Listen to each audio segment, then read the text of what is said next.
आप लोग अवगत हैं कि 17 तारीख को चंदन मिश्रा के हॉस्पिटल में गोली मारकर हत्या कर दी गई थी और इसमें जो शूटर्स थे वो अलग अलग जगहों पर भाग गए थे। अनुसंधान शुरू करते हुए पटना पुलिस के द्वारा विभिन्न जगहों पर रेड छापामारी लगातार की जा रही थी और इसमें कई लोगों से पूछताछ की गई। इसमें जब टीम को भेजा गया अलग जगहों पर तो जो इसमें मेन शूटर थे तौसीफ, उनको कलकत्ता में घेरा गया। कलकत्ता पुलिस, कलकत्ता एसटीएफ के द्वारा बहुत ही सराहनीय सहयोग दिया गया हम लोगों को और उस सहयोग के बदौलत ही तौसीफ की गिरफ्तारी कलकत्ता से हो पाई है। तौसीफ के साथ 3 अन्य व्यक्ति भी वहाँ पे मिले हैं जिनका इस षड्यंत्र में रोल रहा था।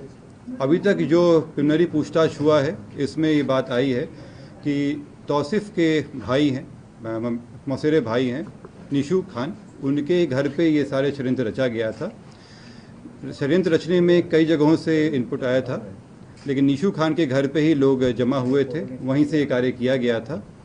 निशू खान के अलावा जो 2 व्यक्ति और पकड़ाए हैं ये उनके सहयोगी रहे हैं और उसमें उनके भागने में सहयोग किया गया था। तौसीफ खान पूर्व में भी अपराधी रहे हैं, इन पे पूर्व में NDPS, arms act, attempt to murder का केस रह चुका है। निशू खान के ऊपर भी रंगदारी और आर्म्स एक्ट के केस पहले भी रह चुके हैं। इसमें बाकी जो 2 लोग हैं, 2 लोगों के बारे में आपराधिक इतिहास हम लोग निकलवा रहे हैं। इन चारों को कलकत्ता में पकड़ा गया है। कलकत्ता में पकड़ने के बाद इसमें विधिवत इनका ट्रांजिट रिमांड के लिए अप्लाई किया गया है। ट्रांजिट रिमांड लेकर इनको यहाँ लाया जाएगा और फर्दर पूछताछ किया जाएगा। इसमें मैं फिर से पटना पुलिस के तरफ से कलकत्ता पुलिस और कलकत्ता एसटीएफ के लिए बहुत ही शुक्रगुजार हूँ कि जिस तरह से उन्होंने सहयोग किया है इसी तरह से ये सहयोग अपेक्षित है और हम सभी जितने भी अलग अलग जगहों के पुलिस हैं एक दूसरे को सहयोग करें तो ये अपराध पे एक बड़ी चोट हम लोग कर सकते हैं। सर, इसमें निशू खान का स्टेटमेंट आया है कि वो इसमें इन्वॉल्व नहीं था और वो वहाँ था भी नहीं। निशू खान के घर पे ही ये कार्रवाई हुई थी और निशू घटना के थोड़ी देर पहले ही निशू खान अपनी गाड़ी से इन लोगों को लेकर भागा। वो गाड़ी में मौजूद था, उसी की गाड़ी का इस्तेमाल किया गया था, उसके एविडेंस आए हैं हम लोगों के पास। बाकी जो अनुसंधान का विषय है, अनुसंधान में जैसा आता है उस हिसाब से कार्रवाई करेंगे। ये सब अनुसंधान का विषय है। जब उनको ट्रांजिट रिमांड से यहाँ लाया जाएगा, कोर्ट में प्रस्तुत किया जाएगा, फिर हम लोग रिमांड लेकर उनसे पूछताछ करेंगे। कौन लोग हैं सर जिनको अरेस्ट किया गया कोलकाता से? उसमें उनके सहयोगी हैं हर्ष और दूसरा है भीम।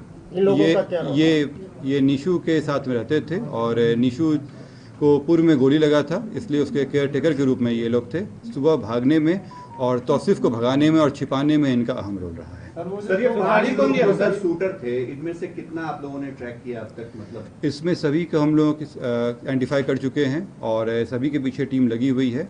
जो मेन थे तौसीफ, इनकी गिरफ्तारी हो गई है, बाकी लोगों पे भी जल्द ही कार्रवाई। मतलब 4 शूटर अभी भी फरार हैं। और जैसे मैंने कल बताया था आप लोगों को, इन्फॉर्मेशन भी दिया था कि 3 के विरुद्ध हम लोग इश्तिहार लिए थे। इसमें से 1 तो पकड़ा गए हैं, 2 के विरुद्ध इश्तिहार का तामिला बाकी है, तामिला हो चुका है। इसमें अग्रतर कार्रवाई बाकी है। सर, पहले दिन आपने कहा था शेरू गैंग का कुछ उसमें मिला है क्या? जैसे मैंने कहा कि अभी अनुसंधान का विषय है, ये लाने का इनसे पूछताछ हो पाएगी तभी चीज़ें क्लियर होंगी। ये सब अनुसंधान में अभी बताना उचित नहीं होगा, लेकिन मैं आप लोगों के सामने एक शिकायत भी रखना चाह रहा हूँ कि जिस तरह से मीडिया के द्वारा अपुष्ट खबरों को सही खबर बना के किया गया है, ये बहुत ही शर्मिंदगी की बात है। इससे हमारा अनुसंधान बाधित हुआ और हम लोग जो उसको पहले पकड़ लेते ये इसमें डिले हुआ।